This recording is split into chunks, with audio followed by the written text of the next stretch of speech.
Hello yet again. You know who I am. Anyway, this is the MLP Season 5 review, reaction, rant? Anyway, the point is I'm here to talk about the MLP 4 episodes. We just got done last week with Gloom and Doom. So, I'm here to talk about those episodes. Anyway, the premiere. What is there to talk about the premiere? It expands upon the Rainbow Rocks concept of individuality and saying, well, if you took away everyone's individuality, then, it would all be like, it would be a perfect world. Communism! Anyway, sorry. Hay fever. And, what I think of that film, I didn't really think it needed to be a two-parter. I think they just wanted to have a premiere be a two-parter, and they just had to stretch that whole thing. I think they could have done this in just one episode. Them being confined, like, really stretched out the episode. It's, like, not really needed. So basically, the five discover a map inside Twilight's castle. And they said, and it indicates that they have to go to this small little town. So they go out there and they find everyone has an equal sign for a cutie mark, and they're all smiling like this, all sadistic looking. And of course, Pinkie Pie is the first one to pick up on that something is very wrong. So they go there, they sing a little song. Personally, I think they could have done without that. And they find out a pony's in charge. I thought that was a bit of a shocker, but whatever. And it turns out she removes cutie marks in order to make everyone equal, to make everyone happy. Because if no one's different, then no one can do a different job. Which makes me wonder, how did they get anything really done? If no one's really good at anything, then how do they build anything with any real quality to it? Like, at all. So the villain believes this, and then she gets all crazy with that. We think in the beginning she's happy, she's, seems likable enough or innocent enough in the beginning, and then she gets the scowl, and we will make them, this is my evil plan. Obviously, I am evil. It's like, well, that kind of hurts. It's like, why couldn't they just stay with that theme when that was first introduced? Have her be more like Fluttershy, where she's not trying to impose this on everyone. She just believes this is the right thing to do. That would have been interesting. Just trying to convince someone what you're doing is wrong, but they're not being evil about it. They're just being wayward about it, But, you gotta make them evil, so she's evil. Or at least a jerk. And so she takes the main six's power. Twilight can't do jack anymore. She can't even lead, I'm believing. So she can't do magic, she can't lead, which I'm guessing is her qualities. Rarity, Rarity's the only one I really understand as actually being affected by it, that she cannot understand quality at all. So she sees these crappy curtains and says, I can't tell the difference if these are good or not. Fluttershy has unable to talk to animals, so her empathy is gone. So that actually makes sense. Applejack, not so much, because bucking itself should not be that difficult. It would just be less of an efficient or less strong of a bucker, but you should still be able to kick a door down. Sorry. And then we have Pinkie Pie, who's finally been put on Ritalin, apparently now, because then she'll go, yay, okay, now, it's like, finally, Pinkie Pie is sedated. We don't have to put up with her stuff anymore. So that's a plus right there for the story. Rainbow Dash, like, her flying is something like people can run faster than she can fly. Doesn't really make much sense. She should still be able to fly, just not as well as she used to, or find as much joy in it as she used to. That should be it. Which means she should still be average, but she should still be able to fly faster than the ponies can gallop. Oh yeah, and Applejack's southern sayings are now gone. She can't do a saying. It's like, I don't know how that could be tied in, but I guess they wanted to make that like a running joke. Whatever. And so everyone's just kind of down and they've been listening to her brainwashing stuff for like a good day and a half.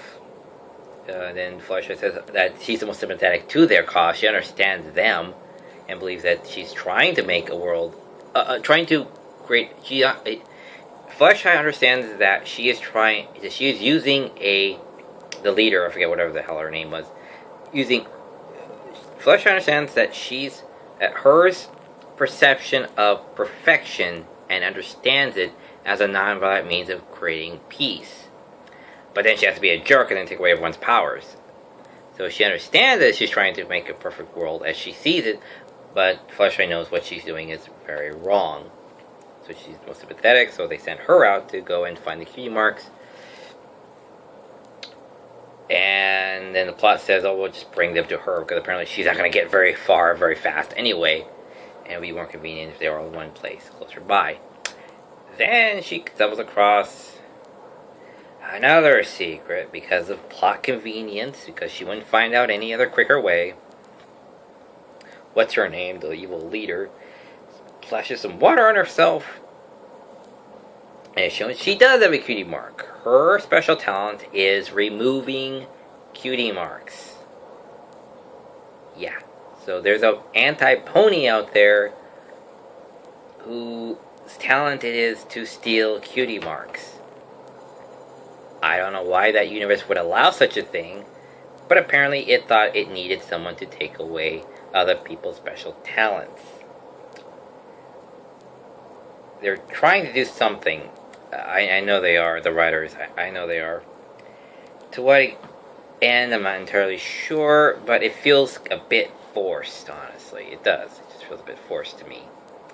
And, oh no, what do you think of it? Everyone gets their cutie marks back, and she escapes.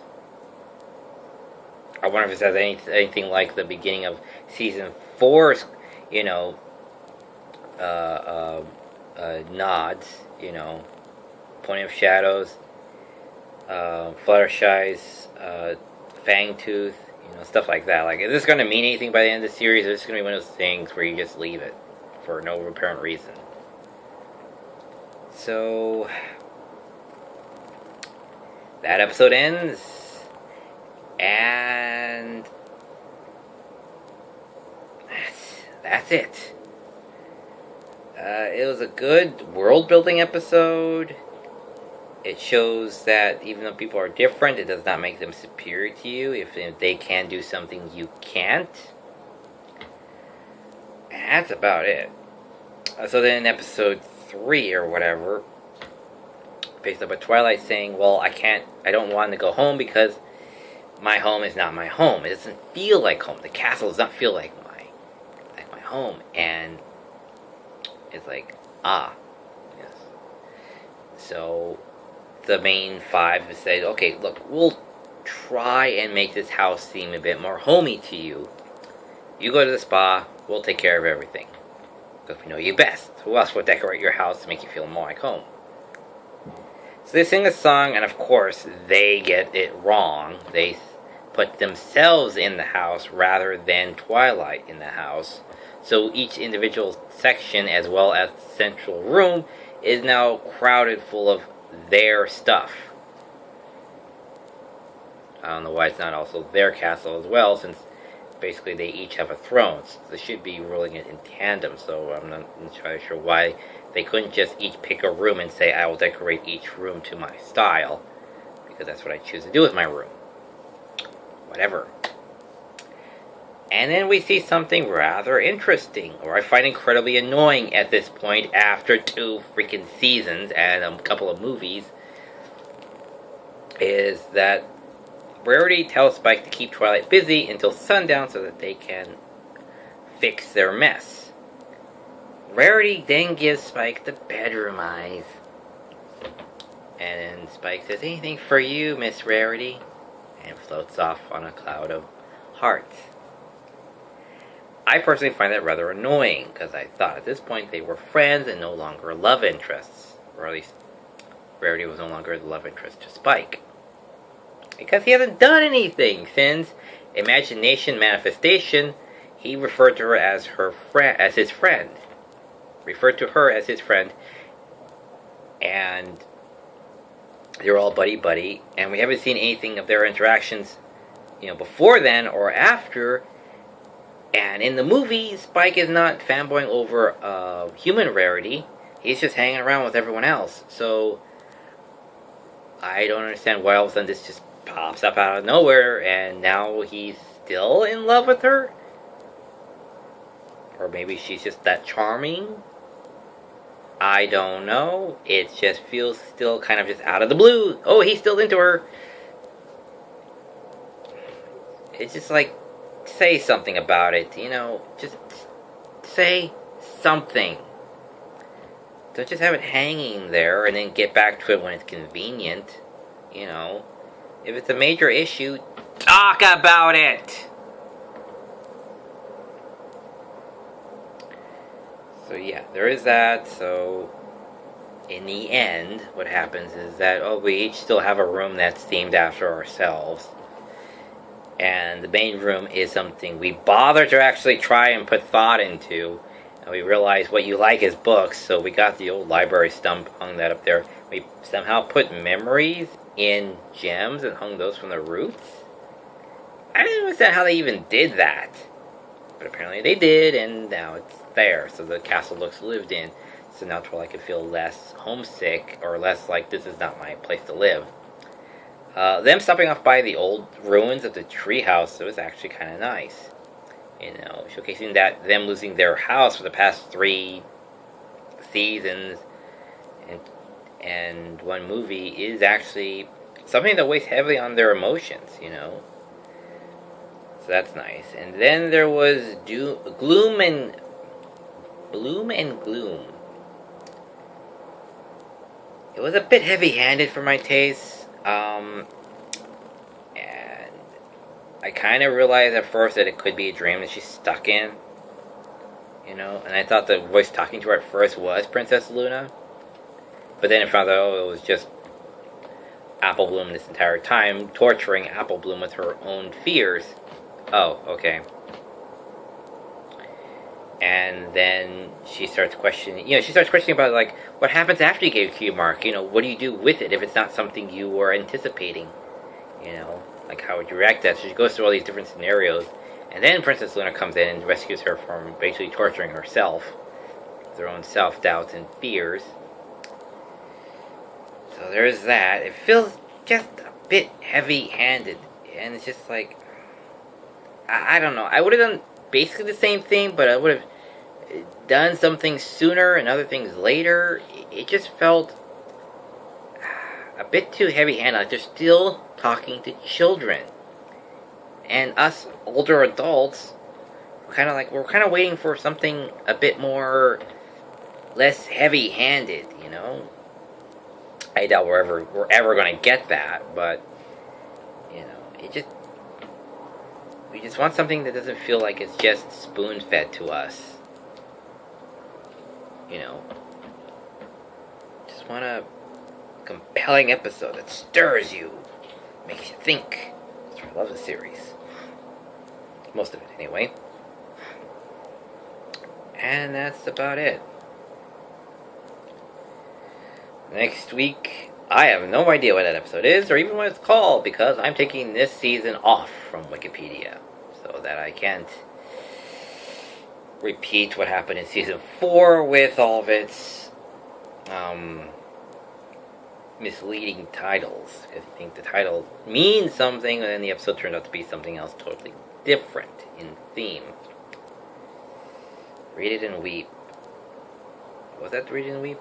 No, that was the starting book of Rainbow Dash. What was... Dang, what was that called where the gang goes to meet Daring Do?